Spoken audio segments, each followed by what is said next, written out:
Assalamualaikum warahmatullahi wabarakatuh dan salam sejahtera kepada semua pelajar saya. Ini adalah video kita yang pertama dalam subjek Advanced Calculus ya.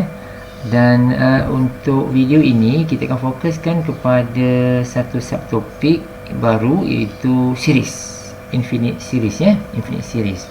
Sebelum ni kita dah belajar apa ya? Sebelum PKP lah. Sebelum PKP kita dah belajar pasal L'Hopital, dan juga kita dah belajar pasal sequence kan? Sequence, lepas tu dalam sequence kita dah sentuh pasal converge, diverge kan?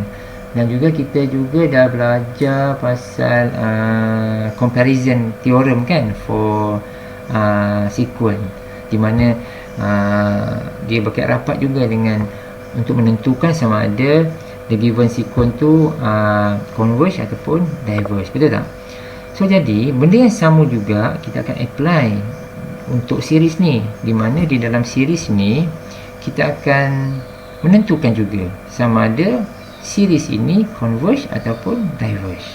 Jadi secara umum dia converge ni apa? Converge ni kalau kita buat pengiraan, dia akan menumpukan kepada suatu nombor, betul tak? Dia end up with numbers. Sementara diverge pula adalah sebaliknya. Dan normally diverge ini sering dikaitkan dengan nilai-nilai seperti infinity ataupun not defined.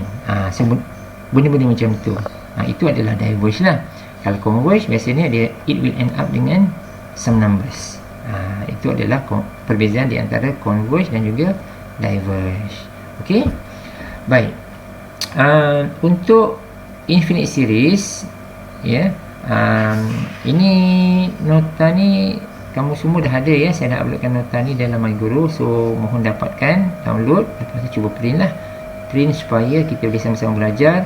Sementara kamu boleh melihat video ini, kamu boleh buat catatan dekat handout kamu tu agar lebih faham. Baik, untuk infinite series kita teruskan kuliah ya. So it can be written in the form of yang kamu nampak ni ya. So the notation untuk series adalah yang ini, summation. Ini tata tanda penulisan ya. So the summation for an, where a start dengan 1 sampai infinity, ditulis sebagai A1 tambah A2 tambah A3 tambah A4 sampai habis ya. Nama pun series kan, series adalah hasil tambah hasil tambah. So semua ni adalah bentuk penulisan bagi infinite series. Now bila kita diberi series yang normally kita akan diberi infinite series, unfortunately kita sama seperti sequence tadi, kita kena identify. Bila kita tambahkan semua-semua ni tambahkan A1 tambah A2 tambah A3 sampai habis ni, kita kena menentukan sama ada the series is either whether in converge or diverge. Jadi untuk kita mengenal pasti, untuk menentukan sama ada the given series ini converge or diverge, kita boleh menggunakan beberapa test. Kita boleh menggunakan beberapa ujian.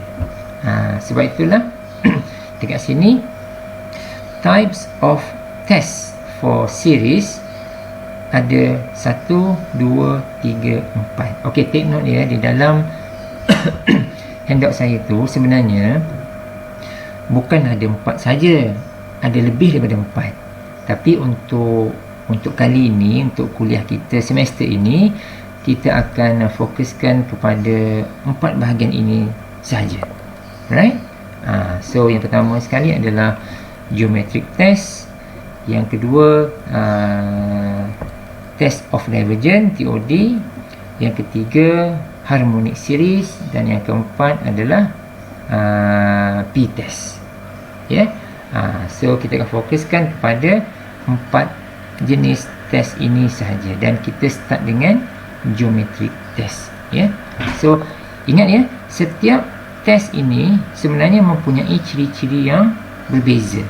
dan setiapnya boleh menentukan sama ada the given series tu converge or diverge. Okey ya, yang tu clear saya rasa. Baik, kita pergi kepada jenis test yang pertama, iaitu geometric test. Baik, pertama sekali, nama pun dah geometric test, betul kan? Jadi apabila kita hendak menggunakan geometric test, pertama-tama sekali kita kena ensure that the series yang ini, the given series adalah geometric series. Then baru kita boleh menggunakan geometric test. Clear tak? Yang itu dulu ya. So untuk kita menggunakan nombor 1 ini, geometric test, kita kena ensure geometric series yang diberi ni adalah siri yang diberi ni adalah geometrik, siri geometrik. Then baru kita boleh pakai. Okay. So contohnya yang ini contoh mudah lah ya, saya besarkan sikit. Contoh mudah, cuba kita perhatikan siri ini, 4 tambah 8 tambah 16 tambah 32 tambah seterusnya lah, infinity lah ni ya. So kalau kita tengok siri sini kan, ini adalah siri geometri.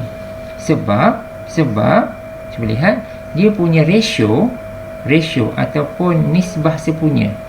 Ini nisbah sepunya bagi dua nombor yang berturutan ya. So maksud dia nombor berturutan, maksudnya inilah 4 dengan 8 dengan 16 dengan 32, contohnya macam tu so jadi dia punya ratio adalah sama. Contohnya 8 bahagi 4 dapat 2, 16 bahagi 8 adalah 2 juga, 32 bagi 16 pun 2 juga, semua sama kan. Maka the given series adalah geometric series. Then kita boleh gunakan geometric test. Clear tak? Okay so yang itu dulu, kena ensure that the given series adalah geometric, then baru kita boleh pakai. Di mana dia adalah 2 lepas tu yang pink ni apa? A ni adalah sebutan pertama dia lah, the first term ya, iaitu 4 di sini ya, 4. Boleh baik, now kita pergi kepada geometric series punya yang ni, dia punya properties dia punya detail dia. Baik, saya tulis apa kat sini? By looking at the pattern, identify the ratio R which is in the form of R power of n. Kotak ini dia cuma sebut identify R, itu je. Tentukan R ya. So R tu boleh pelbagai nombor. Dia mungkin boleh 2, dia mungkin boleh 1/2, anything lah. Okay. So selepas kita dah dapatkan nilai R, R juga boleh bernilai negatif ya. R juga boleh bernilai negatif. Dia boleh positif, boleh negatif. Itu ikut dia. Kalau dia negatif, kita ambil negatif. Kalau dia positif, kita ambil dia positif. Tak kisah. Baik, selepas kita menentukan nilai R, maka kita ada dua benda bawah ni. Yang ini. Inilah dia cara kita menentukan sama ada series itu converge ataupun diverge by looking at the modulus R. Ada dua kat sini. Cuba tengok ni ya. Ada dua kat sini. Kalau modulus R itu lebih besar dan sama dengan 1, maka the series itu adalah diverge. Sementara kalau modulus R itu kurang dari 1, maka the series itu adalah converge. Di mana kalau dia converge, sebenarnya kita boleh cari dia converge to what value, nilai apa. Dia bergantung kepada soalan lah. Kalau soalan tu suruh cari the value, maka kita kena carilah dengan menggunakan rumus ini. S infinity sama dengan A per 1 tolak R. Apa tu A? A adalah sebutan pertama, the first term ya. R ni dia punya ratio tadilah yang kita dapat tadi tu. So macam tu. Okey. Contohnya lah dalam contoh tadi yang kita buat tadi kan, ini R ni 2 kan, R ni 2, maka dia jatuh ke mana? Dia jatuh ke nombor 1, 2 kan. Pasal 2 lebih besar daripada 1, maka definitely the series adalah diverge. Maka series ini, yang ini adalah diverge. Okey. So yang itu dulu ya. Baik. So ini adalah introduction bagi geometric series. Ini adalah syarat-syarat bagi geometric series. Dan kalau dia converge, kita boleh cari sebenarnya it converge to what value. Okay. Okay guys, saya rasa saya stop dulu video ni untuk di sini dulu. So kita akan sambung kepada bahagian yang lain. Mungkin kita start dengan contoh untuk geometri ini dalam video yang seterusnya. So hope you enjoy it. See you in the next video.